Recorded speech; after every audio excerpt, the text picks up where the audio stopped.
beach there? Yes. It's a lovely beach, isn't it? All those mountains behind you and the beautiful scenery. Oh, yeah, by the way, I don't work for the Welsh Tourist Board, so... but they're thinking of hiring me when I leave school. Hey!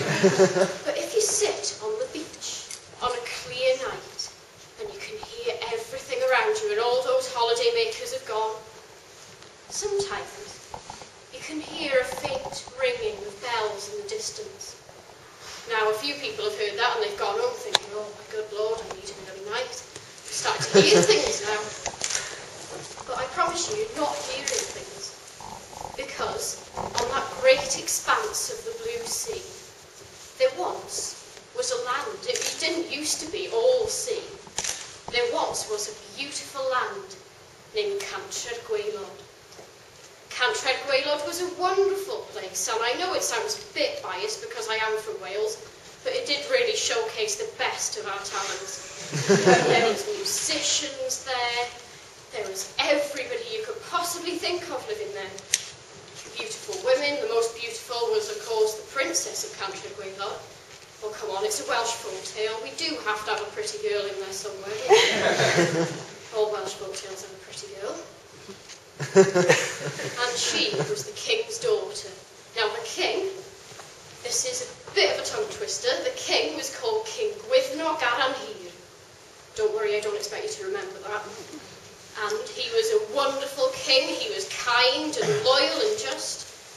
Well, we could really do with one of them nowadays, but that's beside the point. Don't get me into a political argument. And he was wonderful and he was kind to everybody. But there was one thing about this land that was really bad. And what could that be? Well, it was the sea, of course, because Cantref Gwaelod was an island, so you wouldn't think the islanders would be afraid of the sea. But they were. It ruled their lives. I mean, you know, it was coming over the walls because they had to have walls there, see. Because this island was lower than sea level. It's a bit dangerous. And mothers used to tell their children, oh, don't go out and play later after Dad because the sea monster will come and get you. Parents were so sadistic back then. Anyway, the sea ruled their lives and the children were terrified of it, but somehow they managed to jog along okay, thanks to the watchmen. The watchmen were so important because they would patrol the walls, looking for any danger, and if there was any danger, like the sea was roaring up too close to the walls, they'd go and rush up the tower and ring the warning bell, ding-a-ling-a-ling, ding-a-ling-a-ling, and tell everybody to run for the hills with all their belongings. Now, there wasn't many of these fire drills, well, not exactly fire drills, but water drills, they called them in those days. Children used to have water drills in school. And yes, well,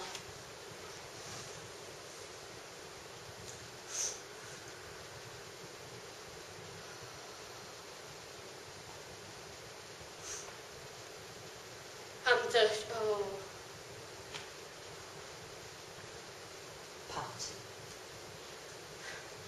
Well, the main one, I'm so sorry about this. No, don't worry about it. Just take a breath, relax yourself and carry on. You're fine. The main watchman had a very important job. He was supposed to be courageous. He was supposed to be brave. He was supposed to protect his kingdom. Unfortunately, the main watchman at the time, whose name was Sifenin, was a little bit lazy. You know, he'd tend to sit back, relax, just watch the waves gently flowing, and let these two poor old men do all the work for him. Now, that's not fair at all, and he had no respect for the elderly, but there you go. And Sifenin one day was very excited because that night he had been invited to a party, and it was the princess's 18th birthday party in the castle. I think you know what's coming now, but Sifenin had his eye on the princess and had his eye on her for a little while. So at this party he'd been planning to tell her that he had his eye on her. I think we all know what's coming, don't we? So he was in excitement, you know, he was in front of the mirror, gelling his hair, making sure he had no spots, looking, peering in the mirror, oh, do I look all right? Will she like me back? And these old men were just standing there like young people these days. One thing on their minds, only one thing. Oh, I know, only one thing on their minds. I like sheep, said one. Yes, Llewellyn, I know you like sheep. You've told me that. Do you want to go to the party tonight? I think we've been invited, you know, everybody's been invited. No, I prefer to be at home with the sheep. Lots of stuff to do, haven't I? Is that all you ever think about? No. Sometimes I think a bit about food.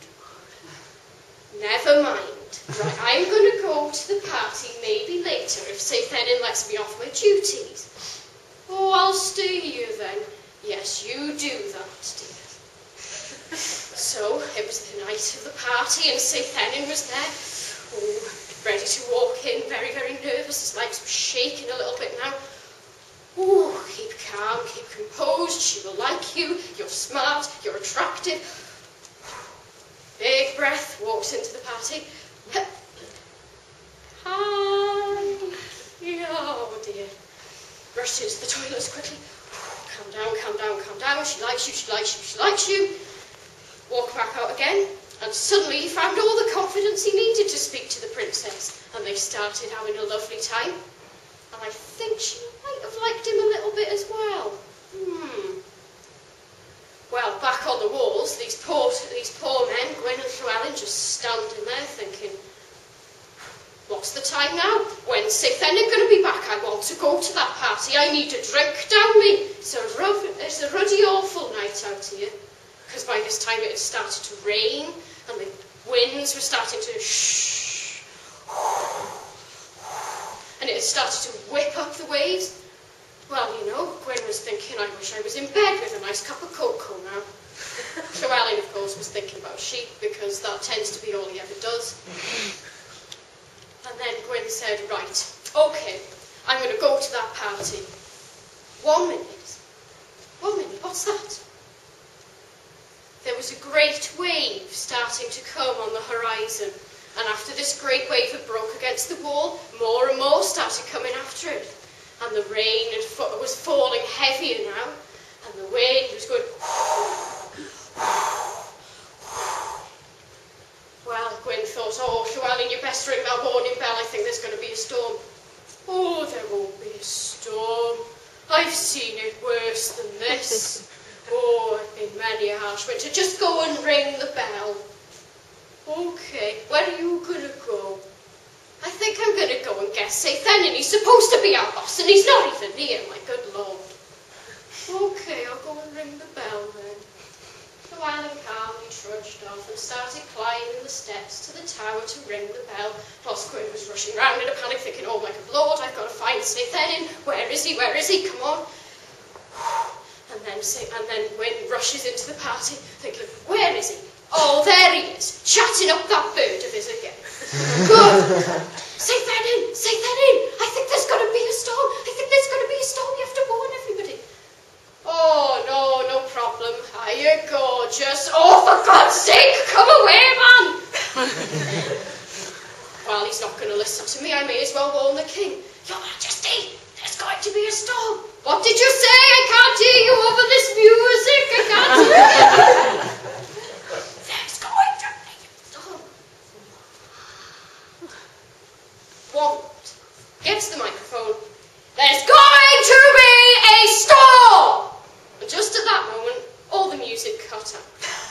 Of course. Gwyn looked around at the party and said, well, I think you all know now. Oh, rubbish, there can't be a storm. It was lovely and sunny today. Well, see for yourself. And then he pulled open the door, just as the biggest wave anyone has ever seen broke down the wall, the far wall. Everyone looked round at each other. There's going to be a storm, and I think we're all going to drown, and I think we're all going to die. Oh my God, we're going to die!